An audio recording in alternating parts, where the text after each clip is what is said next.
Je vais me présenter. Je suis née à Anvers le 25 septembre 1939 de parents qui venaient tous les deux de Pologne. Donc ce n'était pas le meilleur moment, mais on ne demande pas quand est-ce qu'on va être fabriqué par les parents et quand on est. Alors quand les Allemands sont arrivés en Belgique, ils sont venus avec l'idée d'éliminer tous les Juifs, aussi bien les parents, grands-parents que les enfants et les bébés. Les Juifs se sont retrouvés dans une situation horrible. Ceux qui avaient un magasin, on leur a pris le magasin. On y a mis soit des personnes qui venaient d'Allemagne ou des Belges qui étaient pro-allemands. Les avocats anversois, je parle d'Anvers puisque nous habitions Anvers, ne pouvaient plus rentrer pour plaider. Les docteurs juifs qui travaillaient à l'hôpital ne pouvaient plus mettre le pied à l'hôpital, seulement soigner les juifs chez eux à la maison. Et ça a été si loin que les enfants juifs qui allaient dans une école de ville ont reçu la lettre, les directeurs ont reçu la lettre comme quoi ils ne pouvaient plus rentrer à l'école. Ça veut dire que les enfants juifs, à partir de ce jour-là, n'avaient plus d'éducation.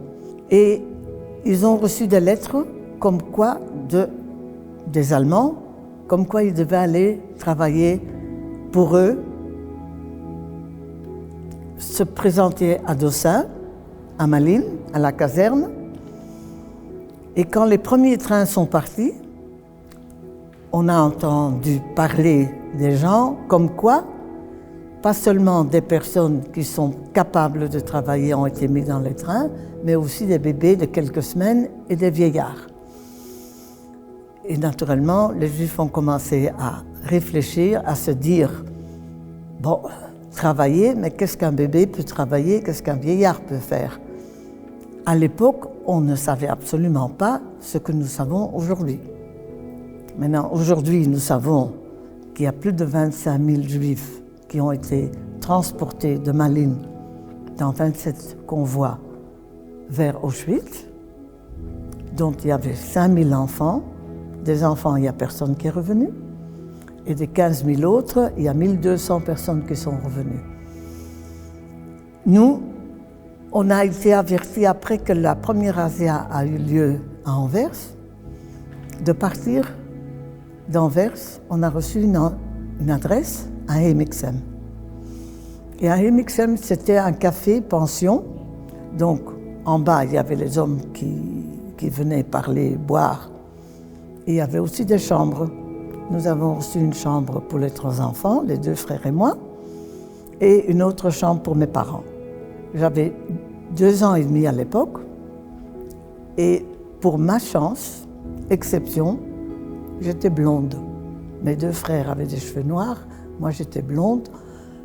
Les gens ne se rendaient pas compte que j'étais une enfant juive. Donc moi j'étais la seule qui pouvait descendre de la chambre pour aller jouer dans la cour de la maison. La maison d'à côté, dans le mur entre les 2 maisons, il y avait la famille, monsieur et madame plutôt, puisqu'ils n'avaient pas d'enfants, Jacobs, Charles et Anna. Et dans le mur, il y avait un trou. Donc, moi, je pouvais aller jouer sur la cour. Je partais d'une cour, je passais dans le trou et j'allais dans la cour de Anna et Charles. Les gens devaient avoir, à part d'avoir de la chance de trouver des gens qui voulaient bien les héberger, d'avoir de l'argent, il fallait aussi avoir des timbres. Pour tout ce qu'on achetait, tout le monde devait avoir des timbres, juifs et non juifs. Seulement les juifs qui se cachaient ne pouvaient pas aller chercher les timbres car il fallait donner une adresse. Donc on n'aurait pas été cachés. Ça fait que Madame Poldine, la propriétaire de la maison, n'avait qu'à un carnet pour acheter pour 6 personnes à manger. Ça fait qu'il y avait des jours où l'estomac n'était vraiment pas plein. Un jour, Anna, qui n'avait pas d'enfant mais qui avait 3 chats, a mis le manger qu'elle préparait pour elle et pour son mari, le même manger pour ses chats. Car ça, c'était ses bébés. Elle n'avait pas d'enfants. Elle a mis le manger par terre devant la porte sur une assiette. Et quand elle est retournée dans la maison, je suis passée dans le trou et j'ai été chipper le manger des chats. Seulement, je ne savais pas qu'Anna était derrière le rideau. Elle m'a vue, elle a tout de suite compris que si une gosse de 2 ans et demi prend le manger des chats, c'est qu'elle a faim. Si elle a faim, une gosse de 2 ans et demi n'est pas seule. À partir de ce jour-là, elle a très vite compris la situation. Elle me donnait du manger du magasin, car ils avaient un magasin de nourriture. Elle me donnait régulièrement du manger pour mes parents, mes frères et pour moi. Et ça, c'était le premier contact entre Anna et Charles. Maintenant, derrière la rue où il y avait ces 2 maisons, il y avait à 200 mètres derrière un dépôt où les Allemands, l'armée allemande, vivait. Il y a un monsieur de Hemixem qui a dû se rendre compte, soit que mes parents étaient là ou que moi j'étais une enfant juive, on ne le saura jamais, qui a écrit une lettre qu'on a retrouvée il n'y a que 3 ans. Quelqu'un dans la maison où lui vivait pendant la guerre a trouvé une lettre de dénonciation. Cette lettre, maintenant, je sais, puisqu'on a trouvé d'autres lettres entre-temps, qu'elle a été écrite par la fille de ce monsieur, qui ne l'a jamais envoyée, car monsieur ne savait pas écrire. Il était très mauvais, il était pro-allemand, mais il ne savait pas écrire. Donc il a dicté une lettre à sa fille, qu'il a écrite sur la machine, mais elle ne l'a pas envoyée. Et ne pas voyant de réponse, il est allé au dépôt. Il est allé nous dénoncer. Un officier de l'armée est allé chez le bourgmestre de Hemixem, car c'est lui qui devait venir chercher ces juifs cachés pour les amener à Dossin. Alors, nous avons eu énormément de chance. Il avait un fils de 12 ans qu'il a envoyé chez Charles, le monsieur du magasin, en lui demandant d'aller avertir les personnes qui seront chez Spolding de fuir par la porte arrière de la maison. Dans la cour arrière, il y avait une porte pour fuir. Quand il vient chez mes parents, il dit « Monsieur et Madame Schlusny, prenez vos 2 enfants, prenez ce que vous pouvez porter, ce que vous avez amené d'Anvers, et si vous voulez, laissez-nous la petite, on va la soigner, et si vous trouvez une autre bonne planque, vous venez la chercher. » Ben, la bonne planque, ils ne l'ont pas trouvée, puisqu'ils ont changé 15 fois, en d'ailleurs les 3 années et demie qu'ils ont été cachés, 15 fois la nuit, ils sortaient pour aller se cacher ailleurs. Donc il n'y a pas eu le temps pour dire « je suis en sécurité, je vais chercher ma petite fille ». Je ne sais pas combien de temps mes parents avaient pour se décider s'ils vont me laisser oui ou non. Mais ça a dû se faire très vite puisque le bourgmestre était déjà en route.